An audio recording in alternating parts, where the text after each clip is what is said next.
안녕하십니까. 다문화 인식 개선 공모전에 참가하게 된 이주와 이주 공동체 수업을 듣는 학생들입니다. 다문화에 대해서 그리고 한국의 다문화 인식 개선에 대해 알아보려고 합니다. 그럼 시작하겠습니다. 우선 다문화와 다문화 가족에 대한 개념을 설명하려고 합니다.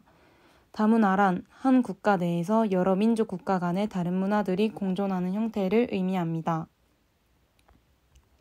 이어서 다문화 가족이란 결혼 이민자와 대한민국 국민으로 이루어진 가족 또는 국적법에 따라 인지 기화로 대한민국 국적을 취득한 자와 대한민국 국민으로 이루어진 가족을 의미합니다.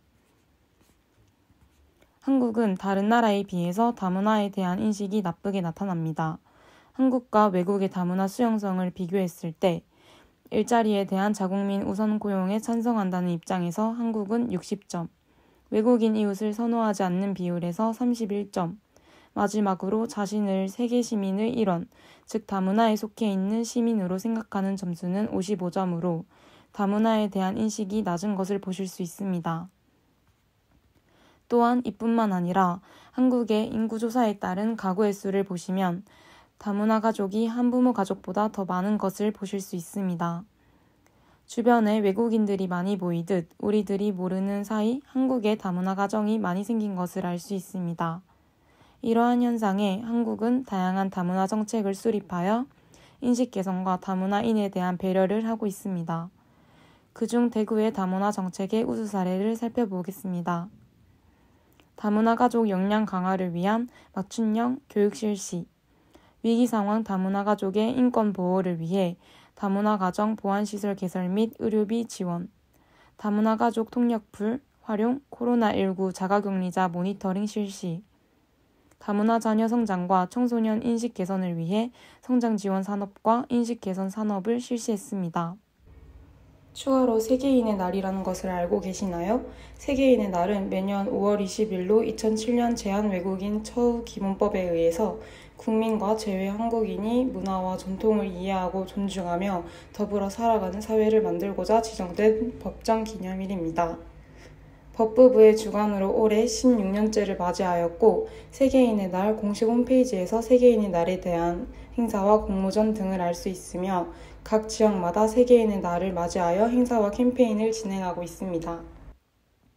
이 같은 정책들을 한국에 정착 중인 외국인에게 알리기 위해 여러 공익 광고를 실시하는데요. 저희는 공익 광고에 대한 문제점을 살펴보려 합니다. 먼저 문제는 크게 두 가지로 나뉩니다. 의식개혁과 광고라는 수단의 한계점입니다. 먼저 의식개혁 문제는 지금까지 추진된 다문화 정책과 교육 사업 덕택에 우리의 다문화 감수성과 친화력은 크게 높아졌지만 그것이 다문화 사회가 요구하는 의식개혁으로 이어질지에 대한 평가는 확실하지 않다는 것입니다. 그리고 두 번째는 공익광고가 다문화의 이해와 수용에서 긍정적인 효과를 내고 있지만 그것은 광고라는 태생인 한계 때문에 새로운 사회의식을 제시하는 단계에까지는 미치지 못하고 있는 문제가 있습니다.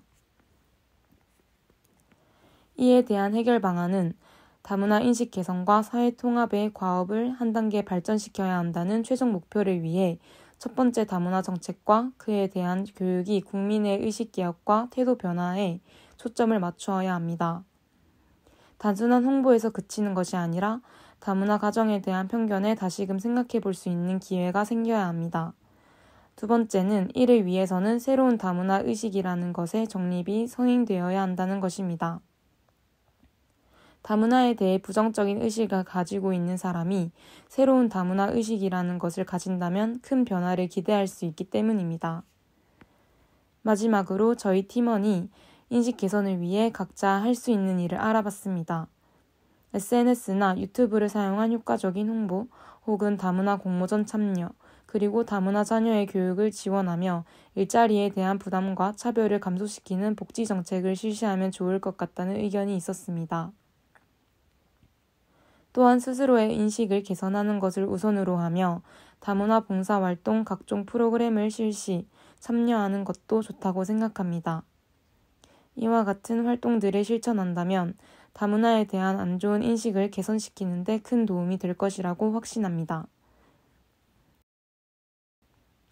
이상으로 나레이션을 맡았던 손유빈이었습니다. 영상을 시청해주셔서 감사드립니다.